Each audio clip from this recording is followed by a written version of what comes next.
welcome to Life Action Roleplay with Cynthia Marie and Kai Norman and Ryan Omega. And joining us for today, we have our guests. Introduce yourselves, please. Jordan Hasse. Noah Loring. And the topic for today is how to bard. How to play bards. What are those? I don't know. What are we doing here? I have no idea. I have no idea either, but you happen to be here, so you can be our guests. Yay! So, before we get to talking about all of the roleplay potential things, we've got to do our shout-outs, and we have to do a few mentions and things like that, don't we, Ryan? Yes, absolutely. So let's start off with our liquids for today, and that is scents given to us by Black Phoenix Alchemical Laboratories, because we've been trying these just to see how different things vibe with us. So, Sin, I call on you first and you're surprised. What scent do you like? I picked out Druid. Smells very celestial to me. It's like I can't even peg if it's flowers. It's like it's not even flowers. It's It's not even fresh. I can tell you exactly what it is. It's Druid fluid. Jesus. You've been sitting on that for 10 minutes. A while. Like Munchkin. So Munchkin, I'm wearing Druid Munchkin. fluid now. This is just great. It rhymes and it's Just awesome. waft in that Druid fluid. It's Is that like- wafting. Is that the same as Wizard Gizzard? Wafting. Maybe. Wizard what? Wizard Gizzard? Wizard Gizzard. Okay, so we've got Druid fluid and Wizard Gizzard. This is just... We will continue to add these as the episode goes Excellent. on. One of the advantages of having bards is Excellent. the puns will floweth. Oh, yeah. No, there's about 100 of these. Oh boy! But I was also asked on Instagram what I'm drinking. I'm drinking black tea, yo, because I need the caffeine right now. That is PG tips for those unaware. There you go. All right.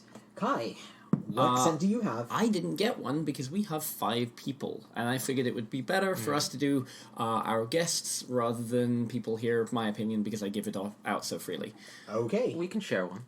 Sure. Yeah. I'm fine with that. All right, Noah, what scent do you have? What do you... I picked the first one that I saw that I could not pronounce, and then I looked up how to pronounce it. So officially, it's abikithera. So that's what a video told me. And to describe it, I have a haiku. A haiku. Yes. I don't think that is actually the... Oh, it's the abikithera mechanism. All right. Right, which apparently refers to... The first computer.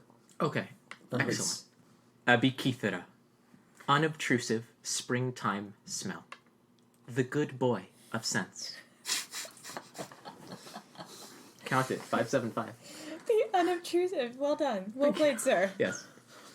Jordan, what scent did you take? I went with Ranger, and it's what a pine tree would dab behind its ears before going out on a date.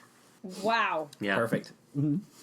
All right, and I picked Fighter because I was about to say it fights you, but really it smells like a new car. It's a great leather smell if you like leather. I don't know if it really smells like new car, because new car has that kind of weird chemical spray to it as well. Yeah. Like good leather interior, maybe. Yes. So Yeah, expensive okay. leather interior. If you Okay. want to smell like the inside of a baby Ferrari, this would be for you. Fighters and new cars, both good for a rough ride. Yeah. Shoutouts. So that as you can see, we have one of our bards is more of the bawdy bard.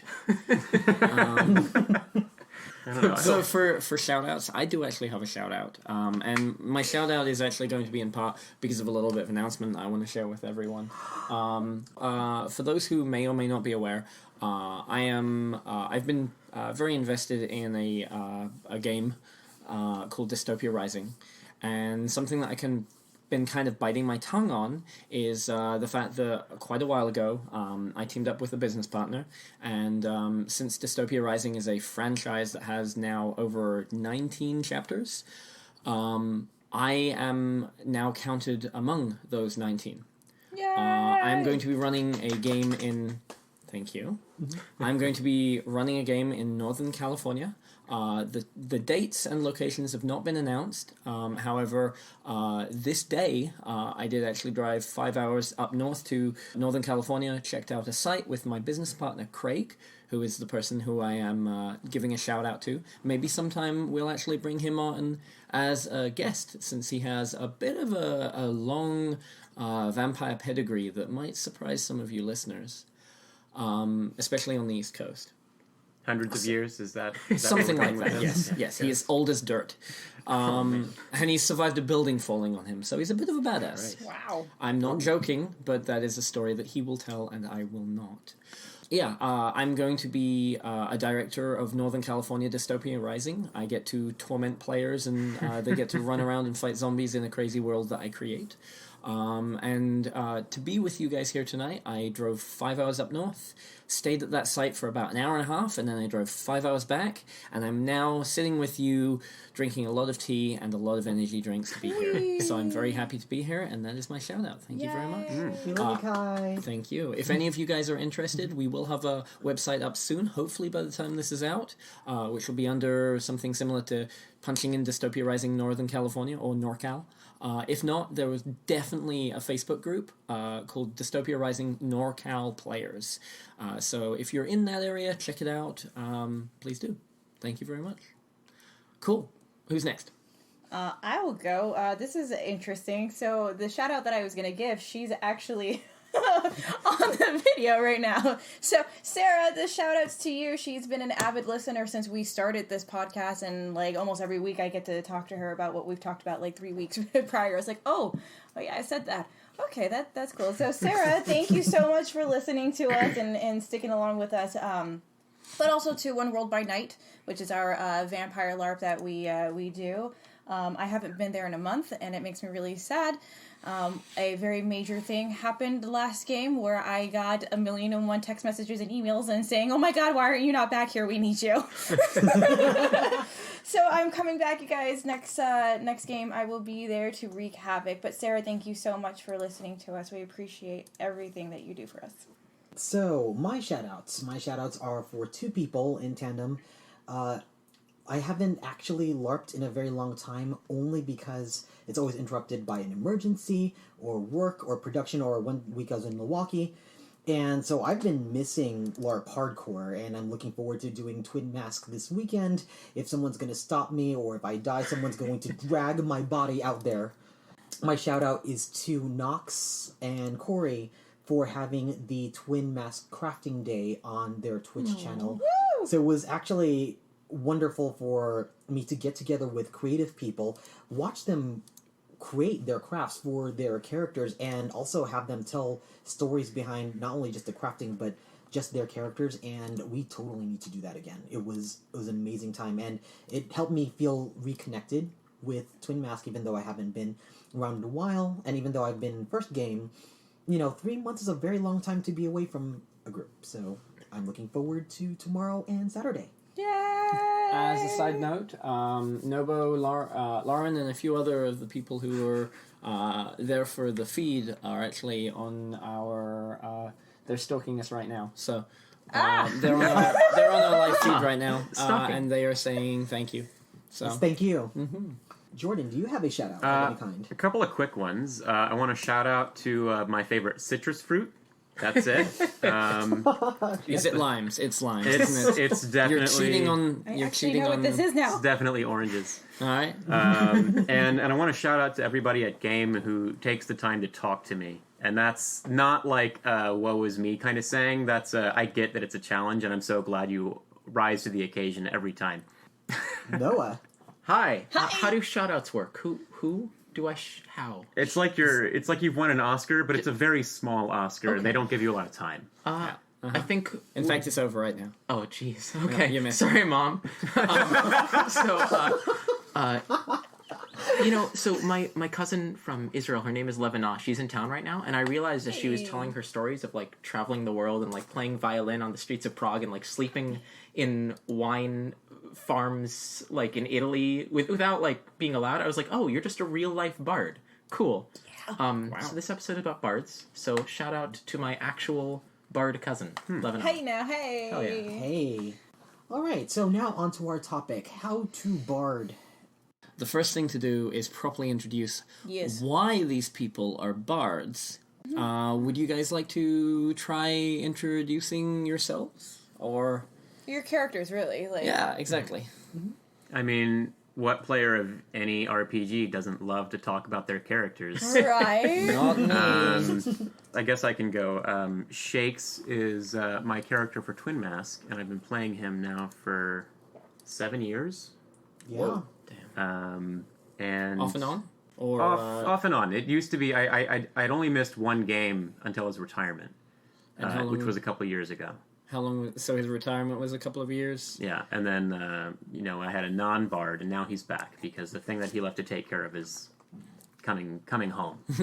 Whoops. So, but anyways, he's I wouldn't call him a bard in the classical sense. He doesn't do a whole lot of the bardy things, but he definitely carries himself like one. No, what would you describe as traditionally body things? I think traditionally bardy things is it's all right. Maybe he does a lot of traditionally bardy things, but what he does is he does them very spread out, and it takes a long time to get there. That's But bardy things are uplifting the party, doing their best to help the party rather than lead the charge. They are performers, I would say, first and foremost. I've got a lot of comments on bards, and we can get to them, I guess, throughout the show. Shakes in particular is a mute, and that's what makes him so interesting and challenging in this role. But to my knowledge, he didn't start as a mute, did he? He did. He did? Yes. Oh, he did start. He's been a mute for 7 years. That's a pretty quiet gameplay for you.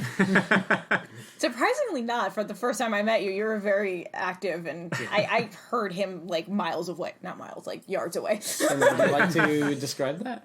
What? Would you like to describe your first experience of Shakes? Him whistling furiously at me? I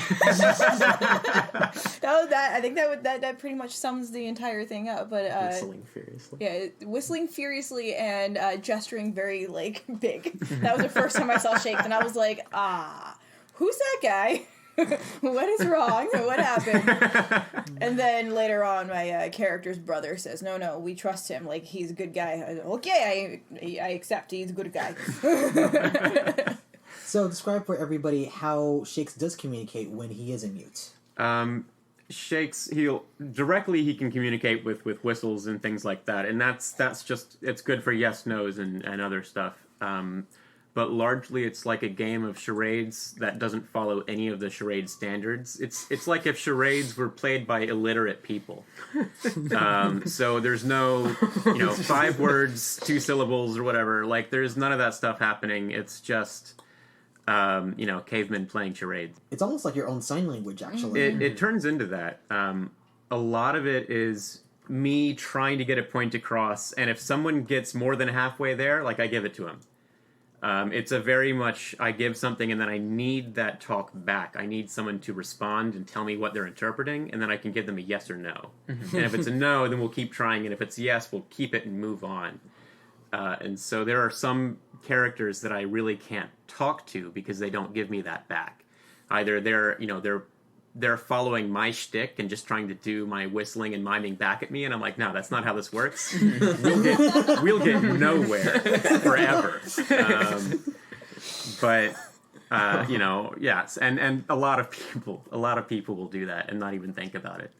Well, they just kind of steal your thing, and you're like, that's my thing. It's not a protective thing. It's like, I'll whistle and like try to gesture at them, and they'll just slip into the same sort of role, trying to do it back, as if to say like, oh yeah, like walking, but they're really just kind of like, and then like doing the little finger walking with their fingers, and I'm like, I can't tell if you're getting what I'm giving you because you're just repeating me or doing that. So.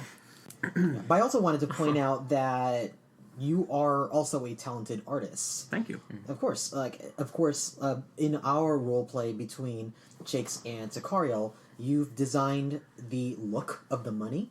You've designed for Twin Mask, so all of that drawing is done by Jordan and Shakes in character, and at the same time, you also designed the banner for Solace, including the way, if people do see what that Solace banner looks like, you put a lot of thought into the banner, especially that the S looks like an hourglass, and that the 5 leaves also look like spirits. Like that was beautiful, and it's become the icon by which everyone follows Solace. So I'm surprised it still sticks, even though a lot of that plot is now completely behind us, and nobody really knows what it means anymore. I know, I kind of piggybacked off of it slightly without even understanding the lore. I mean, right on the table is literally, I made a bunch of these resin badges for the town guard, and they're meant to be reminiscent of the symbols that Jordan drew without me even realizing it.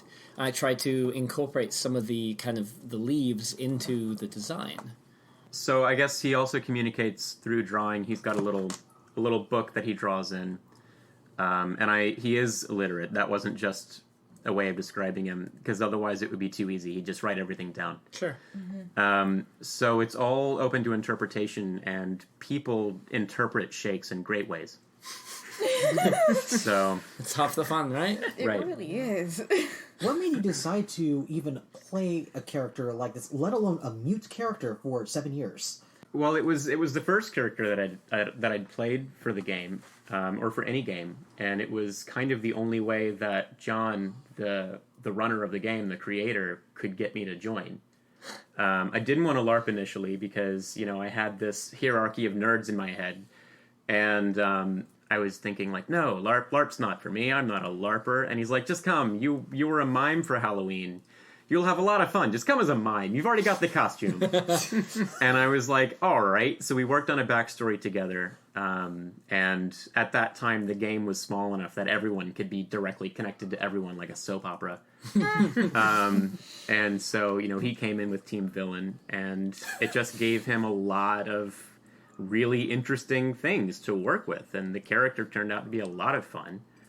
And his plot developed in amazing ways. And I'm incredibly grateful for the whole experience. So how can you give up something that's going so well? Makes a lot of sense. So, Noah, what about your character? I play Corin Heiso, who, I guess right off the bat I want to say he was not intended to be a bard. I bard in the same, it's not an act of murder, it was manslaughter. 100% accidental. Which is important to say. By proximity? Okay, so I came into my first game, 17-year-old, had never LARPed before, was very excited. I wanted to play some sort of healer, and I sat it up kind of like I was good at stabbing things in a duelisty way, and I actually had bardic knowledge. And that first game, I was like, I do not like stabbing things. This is very difficult, and I get stabbed more. And bardic knowledge was useless. I will never need this. I'm not playing a bard. I want to play a quiet, reserved scholar. So I re-rolled. Kept the same backstory, because it's still the healer component was still centric. It was more important than the other stuff. Kept the same name, all that. But came in as an alchemist with no bardic knowledge. And then the game right after that, he won a bardic competition. And the game after that, he was approached by NPCs to start the bardic college. And it was at that moment that I had realized I'd made a grave mistake. So it's really funny when... So there's a link between, mechanics and, fluff, right? If you are a bard, and you refer to yourself as a bard, and people call you a bard, people think you have bardic knowledge. And this is that's an appropriate assumption to make. But for anybody who's ever... Do most people, listeners, do they LARP? Do they know? The majority of our listeners do LARP, but there are some people who are interested in just some of the roleplay aspects of getting into a particular type of character or a guest that we have. Okay. So yeah, we have a general... we're lucky to have the general widespread of people that listen to our podcast. Okay, cool. So I won't get into specifics, but basically a lot of silliness came out of people assuming my character to have the requisite bardic abilities, and him absolutely not having any of those. You can get into specifics. In fact, sometimes specifics tie into very interesting stories. Okay, Yeah. for sure. Eventually I did gain bardic knowledge, but that is that story involves me beating up the director of the LARP. So, it's, Which is consensually. John Bassett, who was also on our show. I adore him. Yes. You now have to tell that story. Yeah, You realize that. you said it. So. So I guess I have to start with... This starts with boots, and it starts with a very dangerous walk. Just boots? Yes, you'll see. Okay. There's a fellow named Sigurd Kolberg, and Sigurd Kolberg is the black bear of your... Oh, sorry. Sigurd Kolberg is the Black Bear of Ur, and he's a big barbarian man, and he's my character's best friend. And one day, he was hanging out with the Grim Reaper in LARP. He's called Orphan, and he's very spooky, and John Bassett plays him, right? And Sigurd was all like, Orphan, I want to wrestle you. Right? We will... Because Orphan likes to play games. He likes to, like, wager things. Just like, the Grim Reaper playing chess. And Orphan agrees, and they walk together. And then John turns to Tristan, who plays Sigurd, and he's like, okay, you just died. You walked into the Death Realm. Take a point of taint. Also, we can wrestle now, because we're wrestling. So Sigurd lost, and he lost his boots. John Bassett pulled them off Tristan, and then Sigurd had to walk around game for a number of hours shoeless, until he eventually acquired shoes. So now, games later, Corrin my character is very upset because his best friend's boots were taken. So it's about midnight, and Orphan only comes into town when people have died. So know that this is a very somber scene. People have just died. But Corrin approaches Orphan, and he's like, I will wrestle you, because I want Sigurd's boots back. And a couple of other terms are established. If Corrin loses, he loses knowledge of all of his songs. Oh. So he can relearn them, but it'd be like an artist covering another person's songs. Mm-hmm. He never really will feel like they're his again. But if he wins, or if he loses, he also loses his boots. If he wins, Of course. yeah, boots are highly important here. If he wins, he gets Sigurd's boots back, and he gets bardic knowledge. So Orphan will push into his head. Lots on the line. Yes. So we start wrestling, and John Bassett and I are both like lanky skeleton men.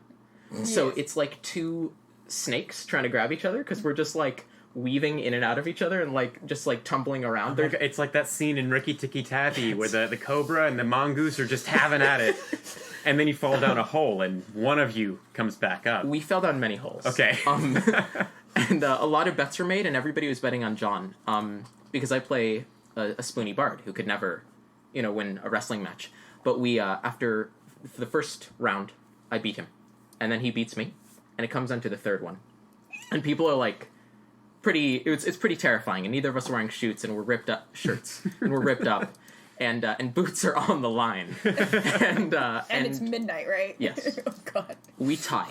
Oh. So all the conditions are met. I lose my boots, Sigurd gets his. I lose my songs, but I get bardic knowledge. Whoa. And that's how I beat up John Bassett, to get bardic knowledge. Well played. Yeah. That's Well played, sir. Great bard story. It really is. Yeah. Trying to figure out where do you go on from here. Well, I've we got take off all our questions. boots and we start Yeah. wrestling. I already have. I think one of the things that we haven't quite covered yet, Shakes is a bit more of kind of an expressive, kind of unconventionally expressive or over-expressive in different venues as a bard. Performance is very much a skill that he uses, but he doesn't necessarily do it to entertain. It's much more of how he communicates, which kind of makes sense from an artistic standpoint if you boil that down. While something that really strikes me with Corrin is I realize that sounded like corn. It always does. Yeah. Yeah, so I am Corn. he does make a point of writing all these different bits of poetry, and also I really enjoy how you kind of express how you handle alchemy. Thank you. If you could give an example of that, I'm going to put you on the spot right now. Okay. But if you could describe it, I think it's really creative and really cool. Thank you. Especially because you're the only person that does anything really like that in the game. Oh, well, that means a lot to me. Yeah. Because it's something I've worked on for a while. Originally, alchemy, I would just do kind of like counts. Like, okay, so if you haven't played Twin Mask, alchemy is one of the schools of magic.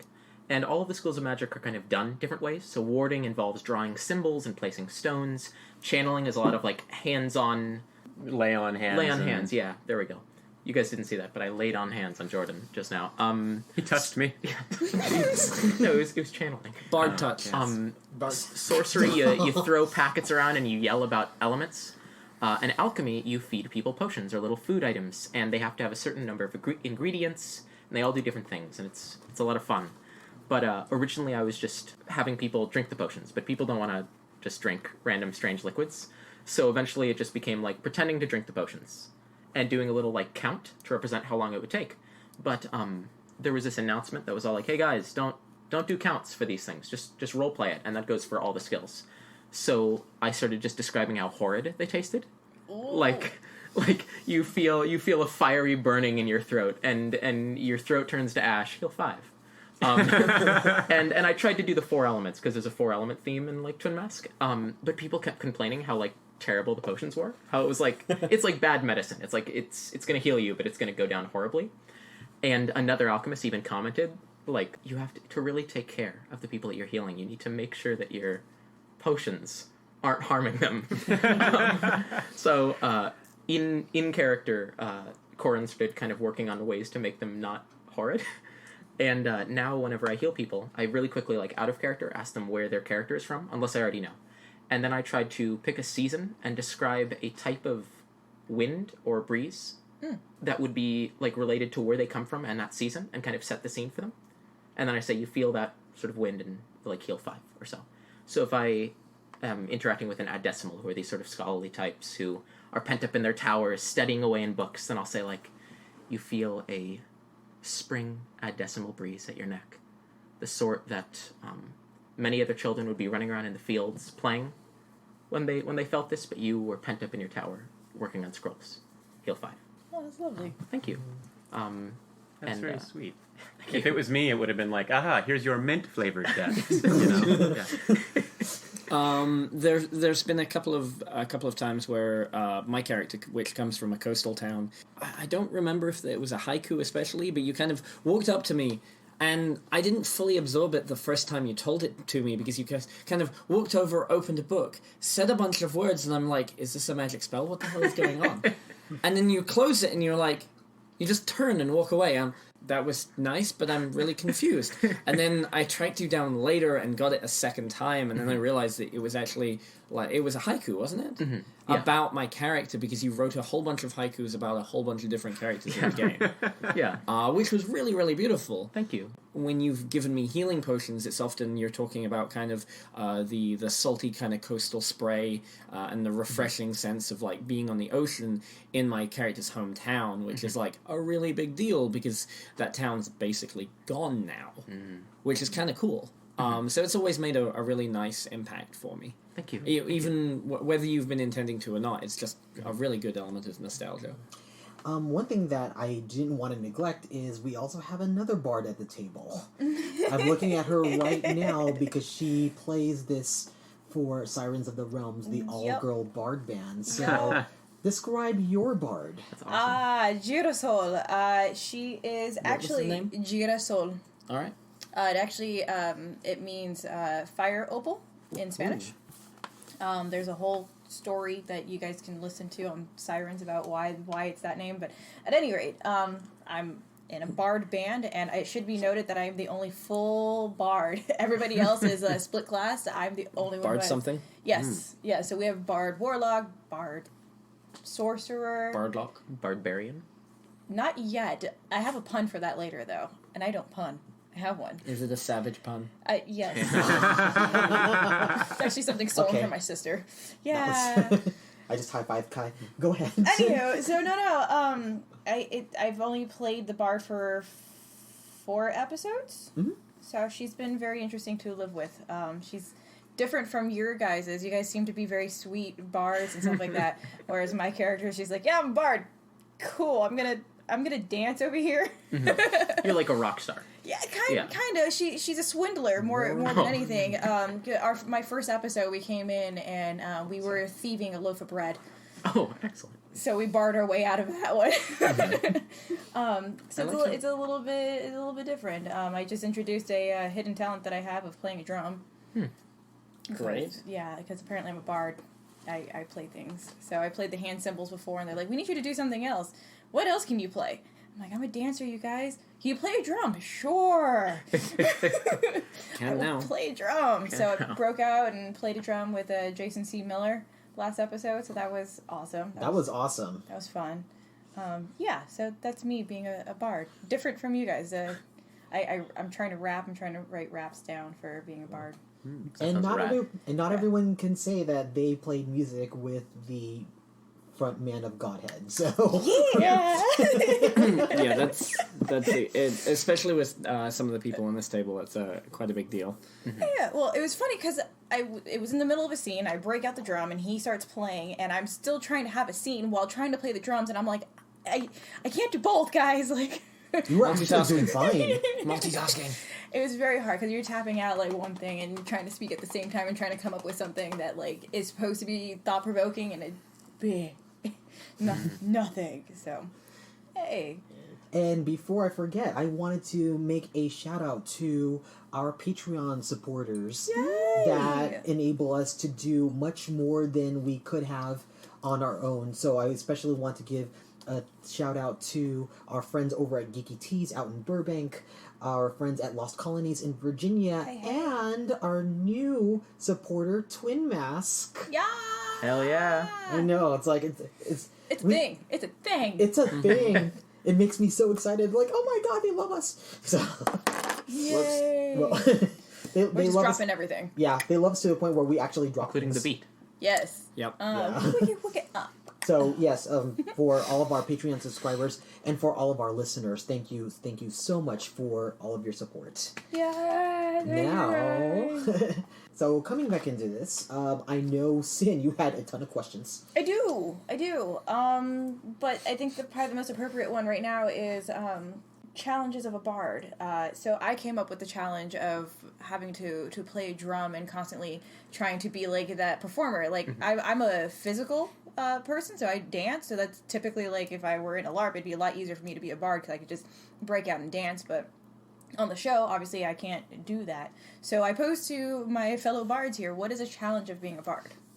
I want to say that most bardic things that you do can probably be broadly classified into two different categories. You can either be the brain bard or the heart bard. You know, a bard of the heart or a bard of the mind. You know, the head. And I would say that Shakes is more of a heart bard, a bard of the heart, and Corin more of a bard of the head. And the best, I think he's a... Which head? you know, whichever one you prefer. Can we stop talking about your bardons, please? Yes, Right. glad we got to that. Hard part? But I think that you know, a lot of us go for those great character moments, and as a bard, most of those great character moments are going to be when you're both of those things at the same time. Looking for that entry and then delivering on it is a huge challenge. Every time. I don't know, can I say a more, like, kind of out-of-character struggle? Of course, being a bard? yeah. Absolutely. Sometimes I worry, like, performance is, like, we're all at a LARP, we're all having fun. I don't want to, like, bother anybody, right? If that makes sense? Because if you're, like, slinging around haikus and being, like, rambunctious and goofy, Yeah. I don't want to disrupt anybody or be a nuisance or anything. So I guess that's my major kind of... Just finding your right moment to sling that on people. Well, I mean, obviously every moment is the right moment when you're a bard. But don't get me wrong. I actually have a challenge about that on my show, because I'm all bards. So finding that right moment to, like, get in there is... I hear you. Not all bards? So yeah, I guess for me it's just, like, trying to not, like, be annoying with it. Can we talk about how bard is such a really useful word? Like, it's a verb, it's a noun. You can do everything with this word. Bard biznatch. Bardic biznatch, Yeah. bardic business. That's some real bartery you got there. Barding around. It's Barding. It does not stop. Yeah. Also, horse armor. Barding. Yeah. So speaking of different types of bards, so I try to go online to try to find, like, if anyone had written a blog about, you know, how to play a bard, or 5 top things that you should know about being a bard. And everything that I popped up, first off, didn't have any tutorials. So, hey, we're, like, one of the first people to, like, venture into this world. Secondly, everything that I found was on Dungeons & Dragons. So I posed a question to absolutely everybody here. How many games do you know that include the idea of a bard, or specifically bard? And on a follow-up question, how do they differ? So how many games do you know that have bard, or types, like, characters that are kind of like bards? like in D&D games or games in general? Across the spectrum. Most RPG games that have any kind of class-based anything. Okay. Like, it's just a fantasy. It's a fantasy staple. Cool. Yeah, but it didn't used to be a fantasy staple. Like, if you look at original D&D, there were very specific classes. There was a fighter, cleric, wizard, and elf. Yeah. Yeah, it wasn't rogue, it wasn't thief, it was an elf. And fighting man. Yeah, and pretty much it. And Bard entered somewhere, I believe, I want to say Advanced Dungeons and Dragons, so like second ed. And I think the story behind it, and I could be completely wrong, so if I am wrong, please correct me, listeners. I believe the story was that someone just liked the idea of having a performer be part of the party to be able to be entertaining, and at the same time boost everybody else. And that's basically why Bard was invented. And now it's become a staple in RPGs, and at the same time people think about bards as support characters. Yeah. They don't usually think of them as main characters. Yeah. So so it's interesting that on Sirens that those are all main characters. Yeah. And they have to operate that way.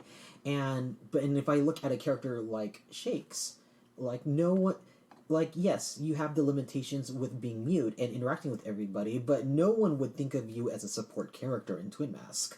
Not by any means. Same thing with Corin. Like no one would think of you as support. I mean, yes, you're supportive of many other people, but like no one would think of you as like just support. Well, I think that difference comes from the format. And in D&D and these other tabletop games, you don't have the same opportunity to shine as you do in real life. I would say that the most important thing a bard could have at all, over anything else, is swagger. And you can't swagger sitting at a table. Yeah. A bard is all swag all the time, maximum swag. And it doesn't really matter what you do while you're doing that. Swag immaculate is the perfect last line to a haiku. I expect to see that one soon. Yeah. Oh, Are you going to start writing this for the... It'd just be the word swag 5 times and 7 times and then swag immaculate. That's you don't need anything more than that. Excellent. Maximum swag. I'm going to use that on Sirens. Swagitude? Swagitude. Swaggery. Swagitude. You know. So playing a live action bard, or really bards in general, it's a good idea to try and be pretty charismatic at least. Right. And we're And not that- talking just about the stats. And that generally makes you kind of the center of attention, or the center of, like, it just makes you a much more involved character. Kai, have you played anything that is bard or bard-like in your role-playing experiences? So, usually I used to play a lot of paladins in Dungeons & Dragons, and I think I've talked about that before. Recently, in terms of LARP and also roleplay, I seem to be playing characters that are kind of bard-adjacent. So there's the interpretation of a bard being a support character. Then there's the interpretation of a bard kind of, like, helping people through certain degrees of leadership, or sometimes other versions or elements involving kind of the more artistic side of things. There are times where I feel like my LARP character definitely uses charisma to be more of a support character. But I don't really feel like I've particularly been playing any like heavily bard-like characters recently. I've been very, very tempted by them, but every time I look at least when I'm playing Dungeons & Dragons, every time I look at, like, I think I'm going to play a bard. Oh, we have 2. You have 2. Yes. So I just kind of go, well, I'll pass on that. Yeah, in Twin Mask at least, I really enjoy the aspect of kind of getting people into hijinks however I can. And I feel like that's something that I really admire, again, about Corin, is the fact that a lot of the quote-unquote new player adventures, or new player quests, or modules as they're called sometimes, at least on the West Coast, when those games are going on, Corin, even though he's... How old is that character? 4 years? Yeah. I believe so. So, or some of their very heavy purposes are just kind of dragging a whole bunch of new players who have played in their first or second game and saying, let's go do this terribly dangerous thing. So he gets these newer players into hellish situations where they're fighting things that are literally dropping them in one hit.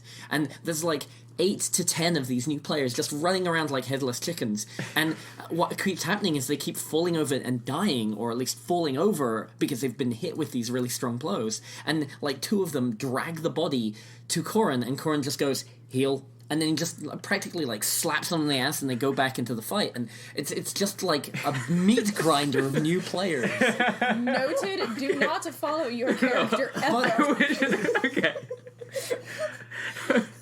I cannot dispute any of this, but nobody has died. Nobody has died. It has been consistent fun, I believe. Oh yes, Yes. and I'm not faulting any of this Yeah, because okay. when those players often get something really fun and shiny that is well below the interest of Corin, but well above what they would normally get on doing something else. So they get to run around with some, like, you know, low-level, mid-level kind of magic spangly item thing, and they feel like a badass. They've just kind of gone for a trial by fire, and you lit it. That's- it's like I he's blow got a wind. safety Right. net that he lit on fire and then decided to offer to catch the players Well, with. at least those new players' veteran Exactly. character can speak. My veteran character did not speak. I have a lot to say. Yeah. You did. Yes. I actually ended up with Shakes pretty much the whole end of Saturday night. So I did the fairy mod with you, where we heard a lot of whistling in all the different places. And my sister was one of the only diviners with you at that point, and then they called for a diviner. And both of them were like, no. To my sister, she's like, I'm a diviner. So it was interesting. And then we had the Assassin's Creed moment where we found some guy with a severed spine. That's So good. that was interesting. Into the chess game. So I was back to back with you the whole time. So I picked up Shake's language You did. real You did. fast. Yeah. So at least they got you to speak. I had to be like, what are we doing? Oh, this. We're walking. The Yes. better you listen, the better I speak. Yes. So, I guess the question is between on fire safety net and invisible safety net. Right. I had to learn how powerful Shakes was real fast. But a small interesting moment that I remember now was walking to the war games, and you were trying to give me inspiration and getting into the war games, because the entire time I was walking I was like, I can't do this, I can't do this, I can't do this, I am really squishy, like I am going to die. And he was whistling at me the whole time. It was the first time I tried to figure out what Shakes was saying to me, and I was just like, I don't get this, I don't know what he's saying to me. It was a good time, so yeah. It's super good. Like, that's what I love about a healthy LARP experience, is seeing higher level characters kind of doing this, like, no but yes and kind of opt in, kind of like, hey, you're new, guess what, you're my friend, and just like it's this like super buff heroic character that just kind of grabs a squire, and the squire's just like, oh god, please no, as they're like getting dragged off to some horrific hijinks, and it's so cool seeing that kind of happen. I was gonna say that's kind of what I like to do with my character now, that I'm getting he's nearing his, like, you know, mark where he's getting tough enough that he can actually kind of reliably protect a few people and take them off doing stupid shit, which is kind of why I started the town guard, and now I have this huge group of players that want to do good. And they're running around and they're protecting each other and they're protecting other new players, and they're all getting involved, and it's this giant freaking, like, setting fire to the town, and I get to watch it all. It's great fun. Fantastic. Look, I moved to fire analogies instead of poop. I hope you guys are happy. Okay. What was your question? My question is, for those who are playing bards or those who are performing, is there a difference in how you approach performing in a LARP as opposed to performing in general? Because that world is very, very different in terms of trying to capture an audience that is actively having to deal with other role plays, other battle situations. Do you approach performance differently in those scenarios? Yes. Yeah. I'm done. No. I mean, there's more to it. It gets more into tangents that I don't feel like really add a whole lot. But the one time Shakes did perform, like, in a truly pitched way, I basically had to lock down the whole set and take us to another plane of existence so that imps wouldn't run in and start peeing in everybody's Yeah. Cheerios. And we're back to the fecal jokes. That's where we go. Yeah, And I was bummed when they left. it's fair. It's a little shitty. But that, yeah, like otherwise it's like town court just gets interrupted constantly. A bunch of skeletons roll into town, and you're like, well, we'll keep, I guess, having government, and someone else take care of this. Skeleton. The question was real life versus in character performing. Yes. Okay. At a LARP. I don't think I perform as much in real life. A lot of people I think real Noah is less kind of like rambunctious and big. I think Corrin is more just like Noah when he's around his friends, maybe. I guess I don't really perform too much in real life in that sort of sense. Oh, and I guess content. Yes. You probably, it might be your favorite thing, but you probably don't want to, launch into your cover of Frozen, Let It Be, because it's just going to cause half the people to go, and the other half to go, I'm not a LARP anymore. I'm an audience for a Disney song. Yeah. And that can be a bit much for some people. So if there's a way that you can appropriate that tune and make it into something else that's actually related to the world, that is something that I've done as well. So I've got a different approach, I suppose. I was able to perform in controlled environments for my LARP for Vampire. I did both a belly dance, and I also did a very somber piece about when my vampire was turned and how she lost her fiance at the time. So it was about the ring. So I played a lot with the ring. With Labyrinth of Jareth, which is I consider it kind of a LARP at this point, because you're doing a character the entire time and making informed decisions as that character.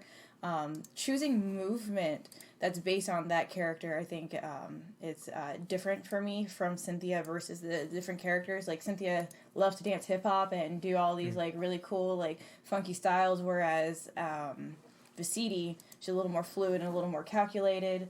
Lola's a little more showy, my vampire, so she does a lot of flashier moves. You guys may be fortunate enough next game tomorrow or Saturday to see me belly dance as Alegria, so it might be a little bit different there. But I think context, but not necessarily word context for me, but movement decisions as a character, like how the character would move based on what they had done in their life. So two very different approaches for me. That's cool that because you know so much about a specific art form, Yeah. you can narrow it down based off your understanding of a specific character. That's really cool. I did perform, and I guess this would fall under Bard, but a long time ago when I did Vampire, and it was in Sacramento, and I was playing an Elder Malkavian.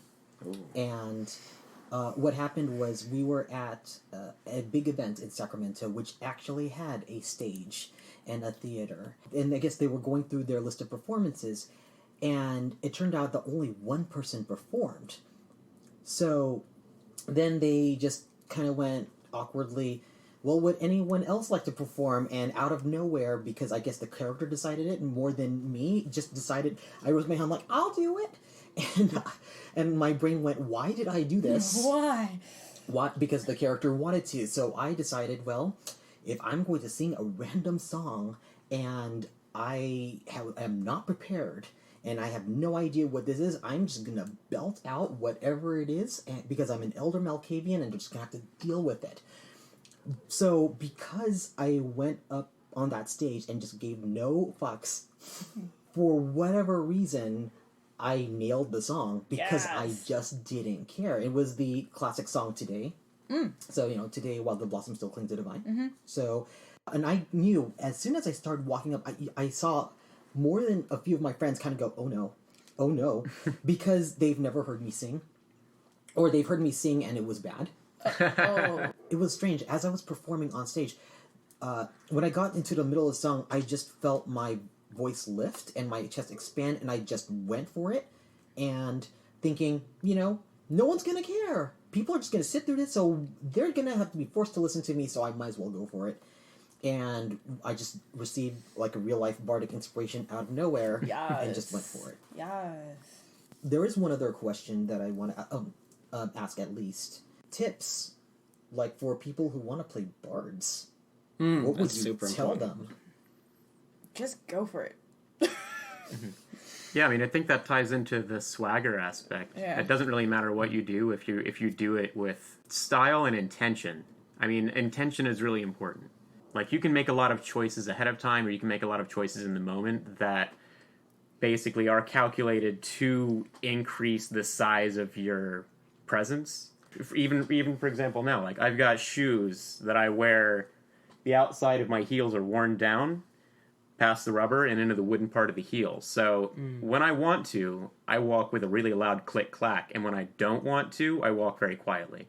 That actually that's a major, not a major, but that's one of the low level things that people don't think about when they think about Shakes. But he's got loud footsteps, except when he doesn't want to have loud footsteps. And that's the kind of thing that you can build that, you can make that happen, and you can own that. And that's something you need to kind of set up. That's the decision that you make. Other times, like, you'll just be in the moment and you need to be ready to take your plan that you've crafted to have a lot of presence and just chuck it out the window because something better came along. And when that something better comes along, that's when you, like, really dive in. That's the moment of inspiration that you're looking for. That was beautiful advice. Yeah, I was like, I don't know how That to was follow fantastic. File your shoes, I guess.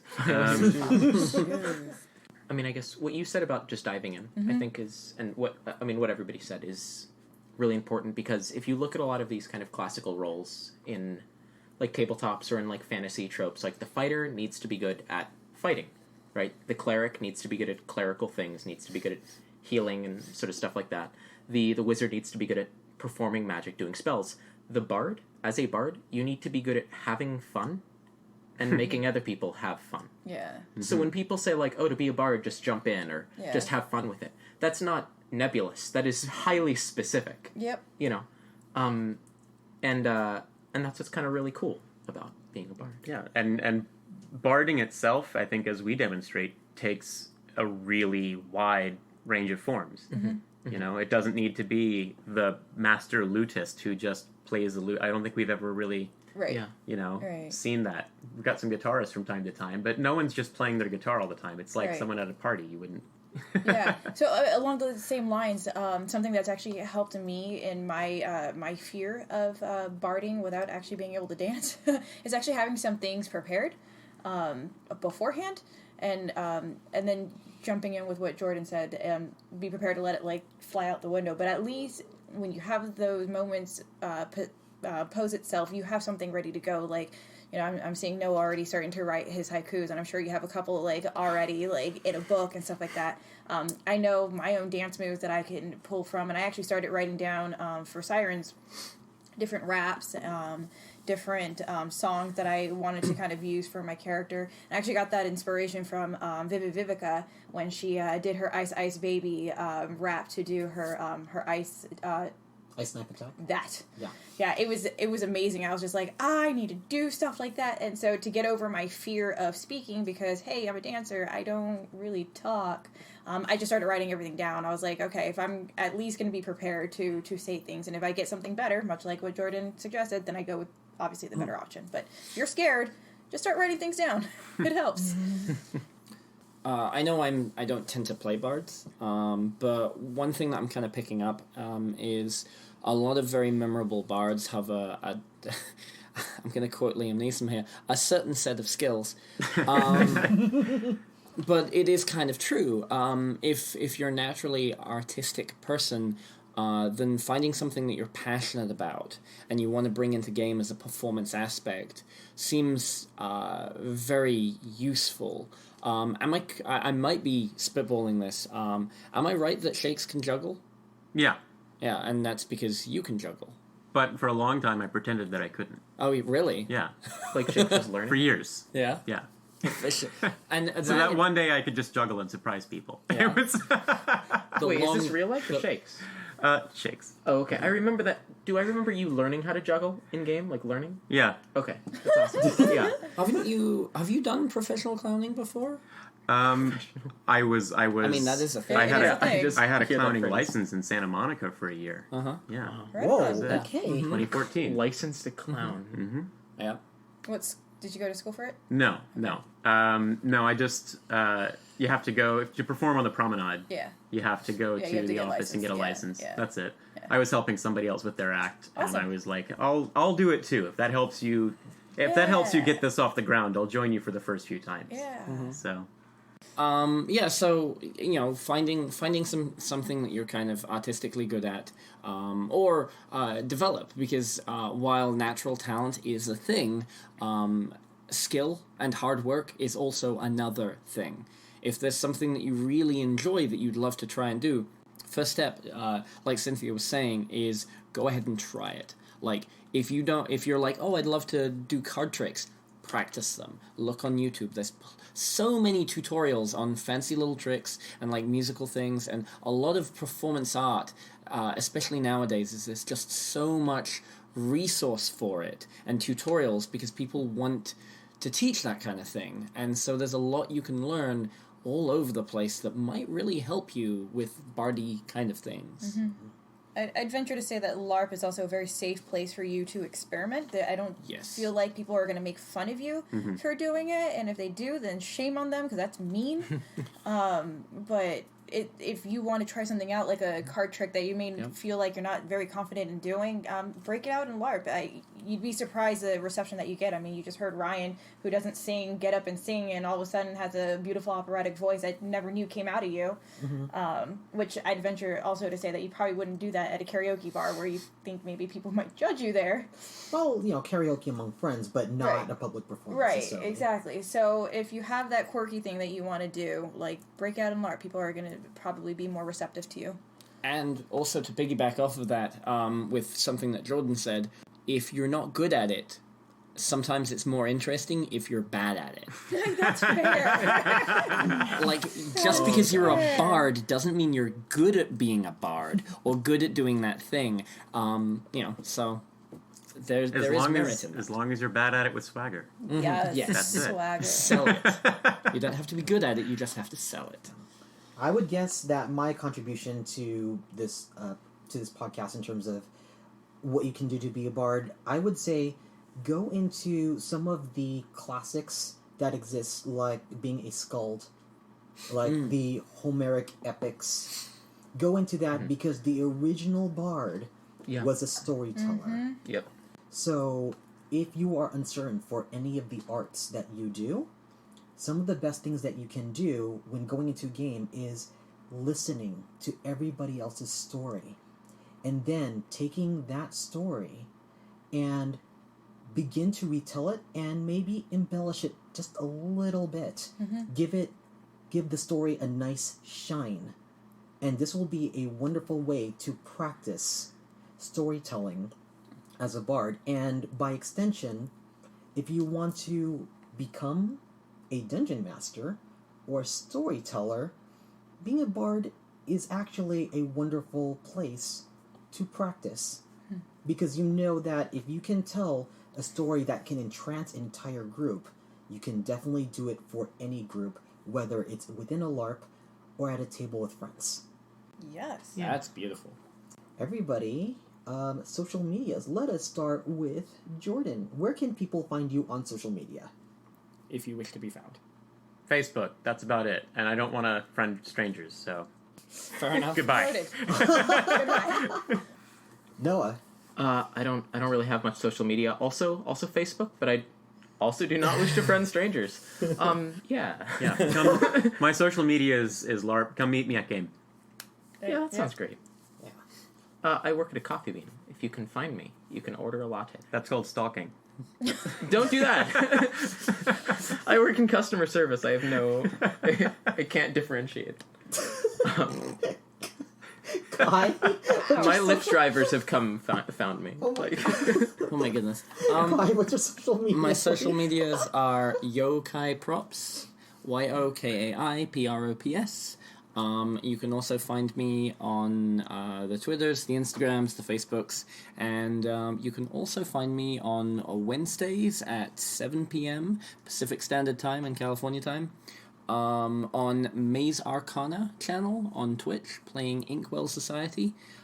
It's a pretty cool heist D&D game. Super fun. Sin, where can they find you? You can find me on Instagram at Cynthia__Marie. That's 2 underscores. Or Twitter at SinDancer. Or, just like Kai, you can find me on Tuesday nights at 6 p.m. Pacific time on Sirens of the Realm.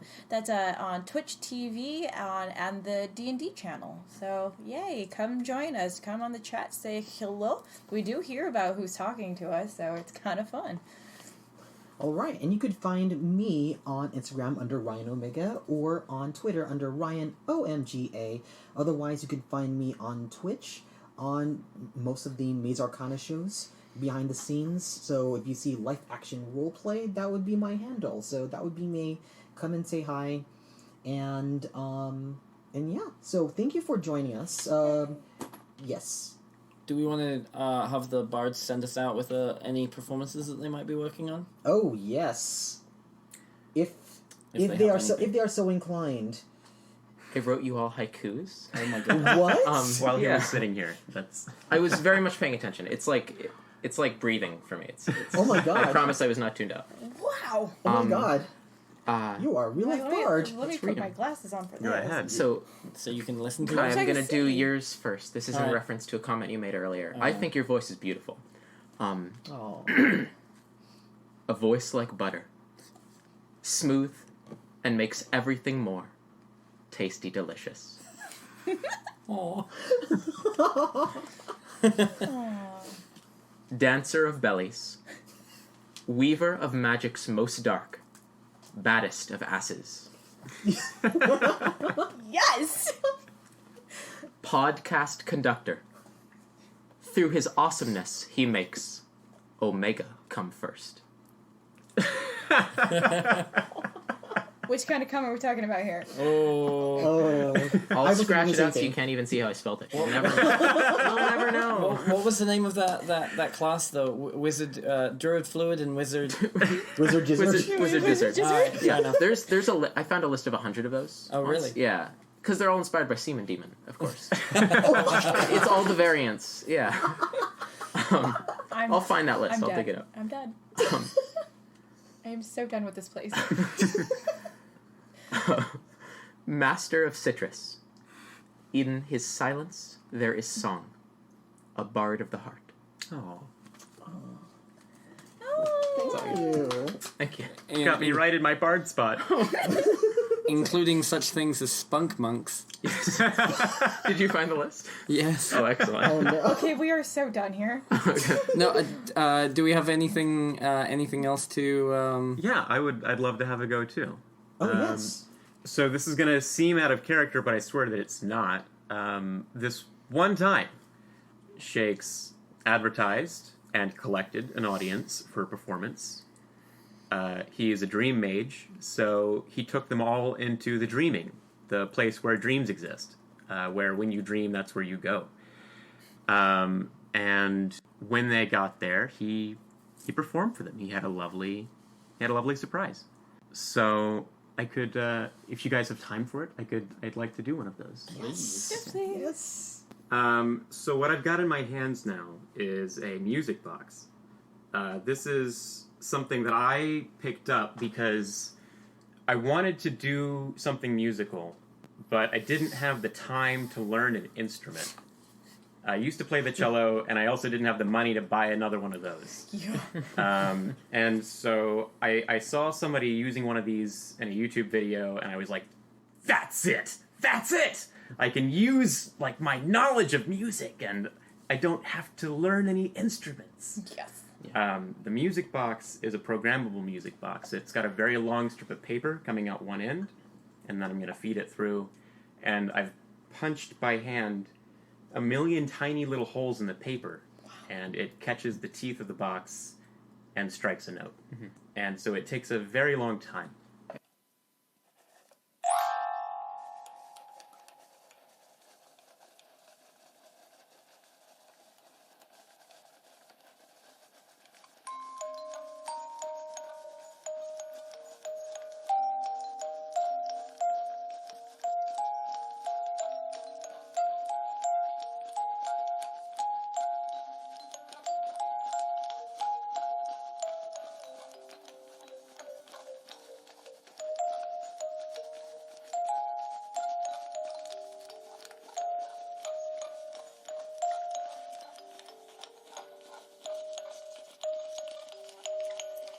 The wind wrestles on to unknown destinations, cross open streams and fields of carnations, enters a city, a building stretches ahead, stops at the feet of his bed. He's aware of a small inclination, dreaming a dream, pays no attention.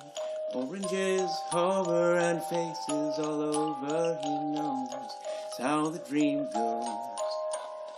Caught within a dream, a man within a man. Caught within a thought,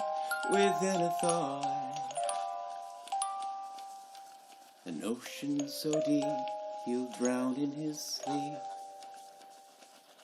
Whoa, whoa, whoa.